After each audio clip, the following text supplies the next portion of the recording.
relacionados con traumas y factores de estrés. También en el CIE-10 se denomina este grupo como reacciones a estrés grave y trastornos de adaptación. Esta categoría se diferencia de otras porque incluye trastornos no solo identificables por los síntomas y el curso, sino también por la existencia de uno u otro de los dos factores causales siguientes: un acontecimiento vital excepcionalmente estresante que produce una reacción a estrés agudo, o un cambio vital significativo que conduce a unas circunstancias desagradables, persistentes, que inducen a un trastorno de adaptación. Aunque situaciones de estrés psicosocial menos graves, denominadas acontecimientos vitales, pueden precipitar el inicio o contribuir a la presentación de una variedad muy amplia de trastornos clasificados en otras categorías, su importancia etiológica no siempre está clara y en cada caso se encontrará que dependen de la vulnerabilidad individual, a menudo idiosincrásica. Es decir, los acontecimientos vitales no son causa necesaria ni suficiente para explicar la aparición y forma del trastorno. Por el contrario, los trastornos agrupados en esta categoría se suponen siempre una consecuencia directa de un estrés agudo grave o de una situación traumática sostenida. Los acontecimientos estresantes o las situaciones desagradables persistentes son los factores causales primarios y preponderantes, y en su ausencia el trastorno no se hubiera producido. De esta forma, los trastornos de esta sección han de considerarse como una respuesta mal adaptativa a estrés grave o persistente, que interfiere con los mecanismos de afrontamiento satisfactorios y por lo tanto llevan a un deterioro del funcionamiento social. En algunos casos, los síntomas se pueden entender dentro de un contexto basado en el miedo y la ansiedad. Las reacciones a estrés grave y los trastornos de adaptación se presentan en todos los grupos de edad, incluyendo niños y adolescentes. Los trastornos que se encuentran en este grupo son trastornos de estrés postraumático, el trastorno de estrés agudo y los trastornos de adaptación. Se especifican dependiendo del tipo de presentación, los cuales son con estado de ánimo deprimido, con ansiedad, ansiedad mixta y estado de ánimo deprimido, también con alteración de la conducta, con alteración mixta de las emociones y la conducta. También está el sin especificar y también se encuentran otros trastornos relacionados con trauma y factores de estrés especificados y no especificados.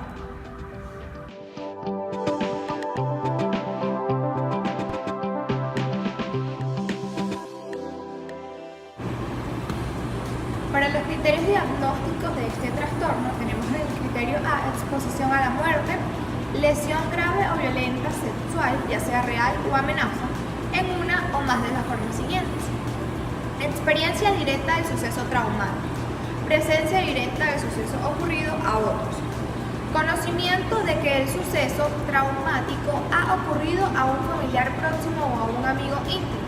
En los casos de amenaza o realidad de muerte de un familiar o amigo, el suceso ha de haber sido violento o accidental. Exposición repetida o externa a detalles impulsivos del suceso traumático, por ejemplo, socorristas que recogen restos humanos, policías repetidamente expuestos a detalles del maltrato infantil. En el criterio B, presencia de uno o más de los síntomas de instrucción siguiente asociados a sucesos traumáticos que comienza después del suceso ocurrido. Recuerdos angustiosos recurrentes, involuntarios e intrusivos del suceso traumático. Sueños angustiosos recurrentes en los que el contenido o el afecto del sueño está relacionado con el suceso traumático.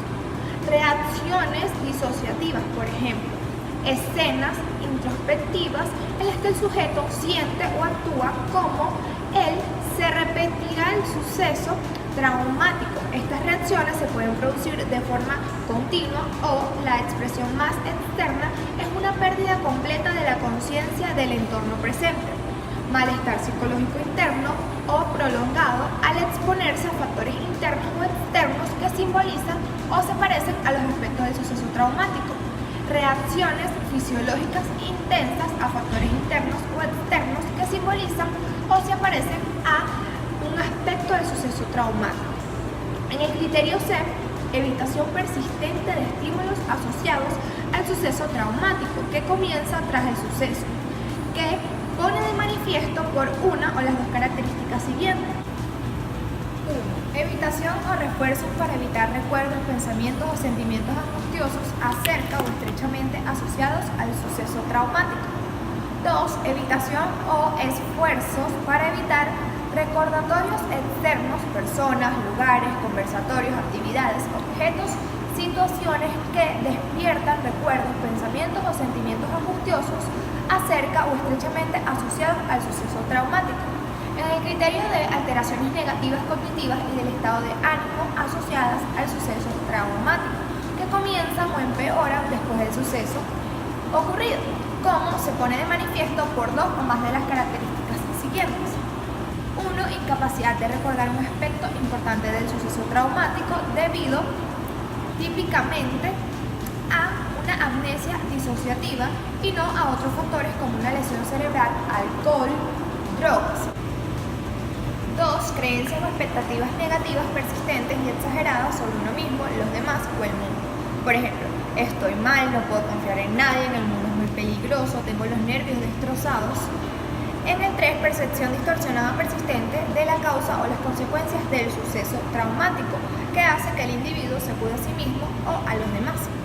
4, estado emocional negativo persistente, por ejemplo, el miedo, terror, enfado, culpa o vergüenza. 5, disminución importante del interés de la participación en actividades significativas. 6, sentimiento de desapego o extrañamiento de los demás. 7. Incapacidad persistente de experimentar emociones positivas, por ejemplo, felicidad, satisfacción, sentimientos amorosos. En el criterio E, alteraciones importantes de la alerta y reactividad asociada al suceso traumático que comienza o empeora después del suceso traumático, como se pone de manifiesto por dos o más de las siguientes características. 1. Comportamiento irritable y arrebatos de furia, con poca o ninguna provocación que se expresa típicamente como agresión verbal o física contra otras personas u objetos, incluidas pataletas extremas. 2. Hipervigilancia, respuestas de sobresalto exagerada, problemas de concentración, alteración del sueño, por ejemplo, dificultad para conciliar o continuar el sueño o sueño inquieto. En el criterio E, la duración de la alteración es superior a un mes. Los criterios de diagnóstico de este trastorno: en el criterio A, exposición a la muerte, lesión grave o violencia sexual, ya sea real o amenaza, en una o más de las formas siguientes: experiencia directa del suceso traumático, presencia directa del suceso ocurrido a otras personas. 3. Conocimiento de que el suceso traumático ha ocurrido a un familiar próximo o a un amigo íntimo. En los casos de amenaza o realidad de muerte de un familiar o amigo, el suceso ha de haber sido violento o accidental. 4. Exposición repetida o externa a detalles repulsivos del suceso traumático, por ejemplo, socorristas que recogen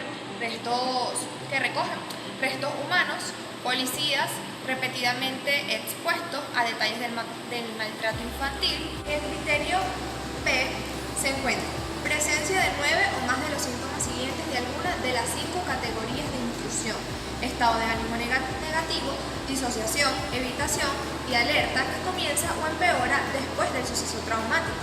Entre los síntomas de intrusión tenemos, primero, recuerdos angustiosos recurrentes, involuntarios e intrusivos del suceso traumático. En los niños se pueden producir juegos repetitivos en los que expresan temas de aspectos del suceso traumático. 2. Sueños angustiosos recurrentes en los que el contenido y el afecto del sueño está relacionado con el suceso. En los niños pueden existir sueños aterradores sin contenidos reconocibles. 3. Reacciones disociativas. Por ejemplo, escenas retrospectivas en las que el individuo siente o actúa como si se repitiera el suceso traumático. Estas reacciones se pueden producir de forma continua y la expresión más externa es la pérdida completa de conciencia del entorno presente. En los niños, la representación específica del trauma puede tener lugar en el juego. 4. Malestar psicológico intenso o prolongado, o reacciones fisiológicas importantes en respuesta a factores internos o externos que simbolicen o se parecen a un aspecto del suceso traumático. En cuanto al estado de ánimo negativo, tenemos el quinto síntoma, que es la incapacidad persistente de experimentar emociones positivas, por ejemplo, felicidad, satisfacción y sentimientos amorosos. Entre los síntomas disociativos tenemos sentido de la realidad alterada del entorno o de uno mismo, por ejemplo, verse uno mismo desde la perspectiva de otro, estar pasmado, lentitud del tiempo. También tenemos lo que es la incapacidad de recordar un aspecto importante del suceso traumático, debido típicamente a una amnesia disociativa y no a otros factores como una lesión cerebral, alcohol o drogas. Entre los síntomas de evitación están los esfuerzos por evitar recuerdos, pensamientos o sentimientos angustiosos estrechamente asociados a los sucesos traumáticos. Están los esfuerzos para evitar recordatorios externos, personas, lugares, conversaciones, actividades, objetos, situaciones que despiertan recuerdos, pensamientos o sentimientos angustiosos acerca del o estrechamente asociados al suceso traumático. Tenemos los síntomas de alerta, que es la alteración del sueño, por ejemplo, dificultad para conciliar o continuar el sueño o sueño inquieto, comportamiento irritable o arrebatos de furia con poca o ninguna provocación, que se expresa típicamente como agresión verbal o física contra personas u objetos, la hipervigilancia, problemas con la concentración, respuestas de sobresalto exagerado. Para el criterio C, la duración del trastorno o síntoma del criterio B es de 3 días a un mes después de la exposición al trauma. Los síntomas comienzan en general inmediatamente después del trauma, pero es necesario que persistan al menos durante 3 días y hasta un mes para cumplir los criterios del trastorno. En el criterio D, la alteración causa malestar clínicamente significativo o deterioro en lo social, laboral u otras áreas importantes del funcionamiento. En el criterio E, la alteración no se puede atribuir a los efectos fisiológicos de una sustancia, por ejemplo, medicamentos o alcohol u otra afección médica. También está el traumatismo cerebral leve y no se explica mejor por un trastorno psicótico breve.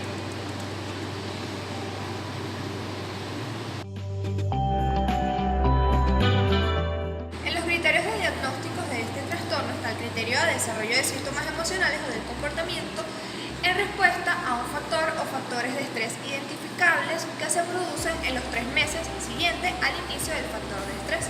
En el criterio B, estos síntomas o comportamientos son clínicamente significativos, como se pone de manifiesto por una o las 2 características siguientes.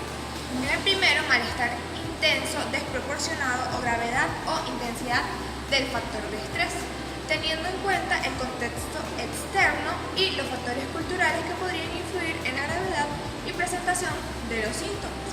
2. Deterioro significativo en lo social, laboral u otras áreas importantes del funcionamiento. Para el criterio C, la alteración relacionada con el estrés no cumple los criterios para otro trastorno mental y no es simplemente una exacerbación de un trastorno mental preexistente. B. Los síntomas no representan un duelo normal. Una vez que el factor del estrés o sus consecuencias han terminado, los síntomas no se manifiestan durante más de otros 6 meses.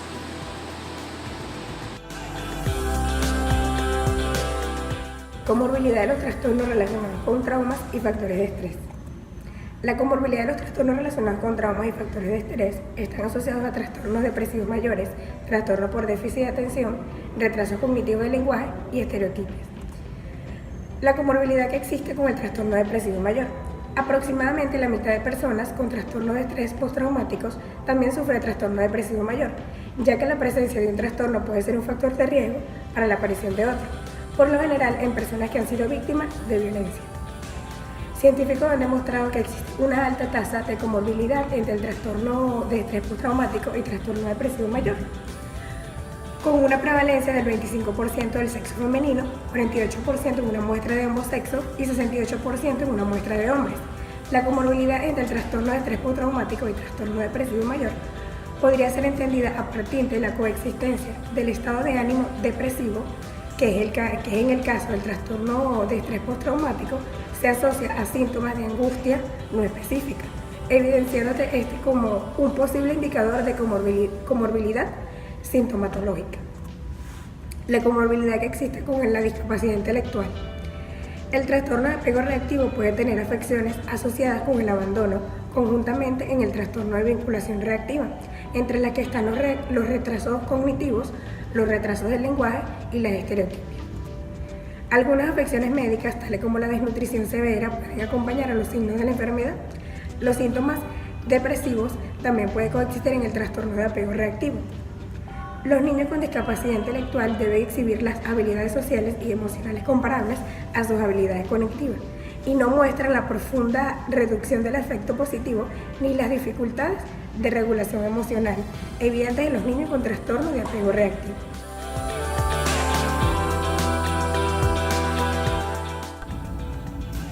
El tratamiento es a largo plazo, lo que explica el alto grado de abandono de la terapia. Se estima que un 75% de los pacientes tratados lo abandonan.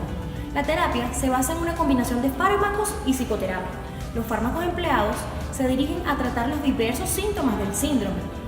Los medicamentos que suelen prescribirse son antidepresivos y ansiolíticos. La psicoterapia se encamina a desarrollar técnicas de relajación, como a aprender a respirar correctamente ante una crisis provocada por el síndrome. Este tratamiento se puede combinar con métodos cognitivos para racionalizar los hechos traumáticos y también con la terapia de choque, en la que se recrea la situación vivida para ayudar a la víctima a superarla y a perder el miedo que le produjo. Listo.